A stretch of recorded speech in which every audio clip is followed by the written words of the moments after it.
Finally, Android Auto is here, and plus a couple of other updates and features. Let's do the update. Turn the knob once, twice to get to the ACC mode. I have the USB connector. There we go. The USB is connected. It's gonna ask for permission to update the navigation system. I'm gonna select yes. This process, I don't know, might take about half an hour.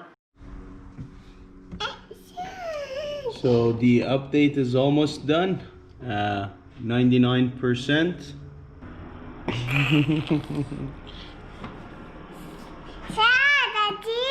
I have my Galaxy Note 10 Plus here. Always enable it.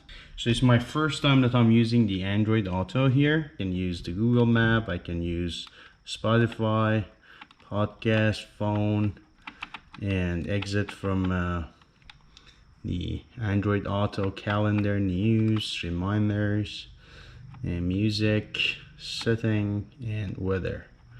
That's pretty cool. I like it. Thank you guys for watching.